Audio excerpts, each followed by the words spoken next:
Net profit soared 232%, and commercial order value jumped 199%. Palantir is proving to the world that it's no longer just a contractor that helps the government catch bad actors, sides becoming a Silicon Valley giant, dominating the enterprise AI market. Yet, with that nearly 300x insane price-to-earnings ratio, is this the cornerstone of the AI era or the most expensive bubble in human history? Today's video, I'm going to break down the hardcore truth behind Palantir's earnings report.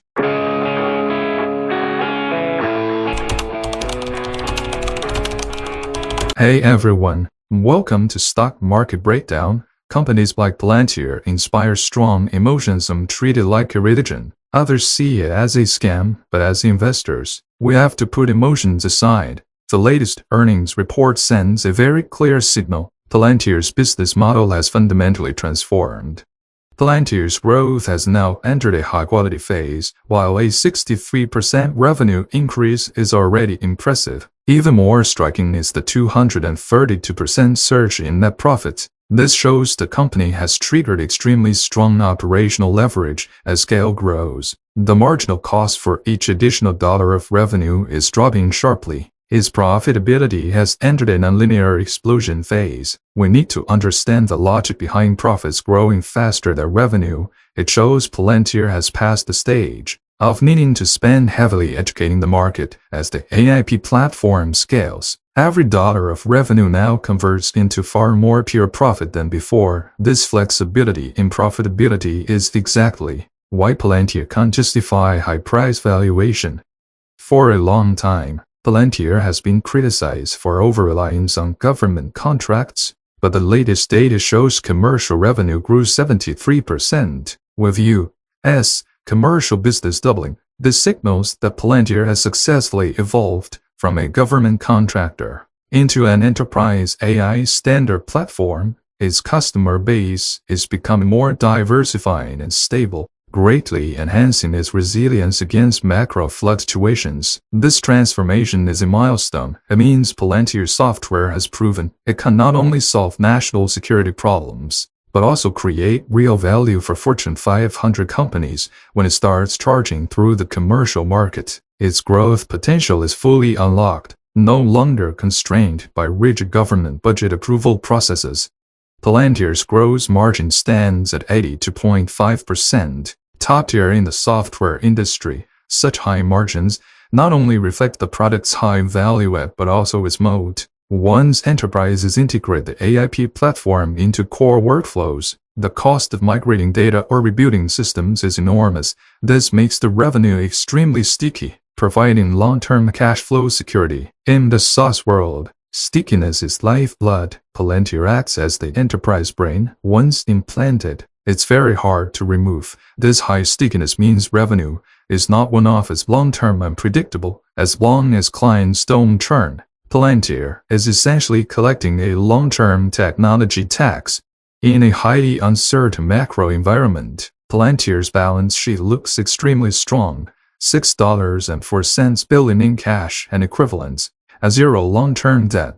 This very healthy financial base gives management absolute flexibility to pursue aggressive R&D or respond to market swings without worrying about high interest expenses or diluting equity to fund expansion. In this high interest rate era, cash is king isn't just a saying. Palantir's zero debt, high cash defensive setup means that in a market black swan event, it won't just survive, it could acquire or absorb competitors whose balance sheets break. This financial absolute freedom provides strong stress resilience and underpins its long-term expansion.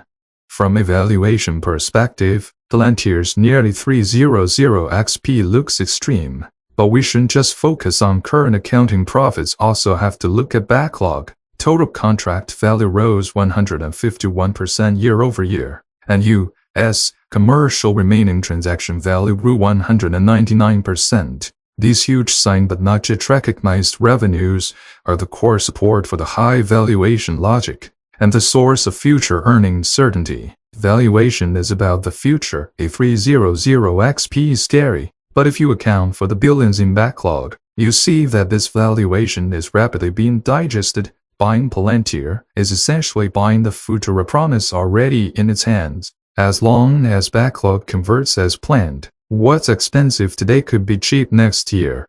Currently, global attention is on U.S. business, while international operations growing only 10% are often seen as a weakness, but this is actually an untapped gold mine. Regions like Europe have extremely strict data sovereignty and regulatory requirements, creating high barriers to entry. Once Palantir breaks these technical barriers, the international market could become its next major growth engine after the U.S. Don't be fooled. If international operations seem slow, that's called building strength quietly. European enterprises demand top-tier data security, which is Palantir's core advantage. Once this barrier is fully leveraged, growth could skyrocket. This hidden growth driver is often overlooked in Palantir's current valuation, and could be its second growth curve for the next few years.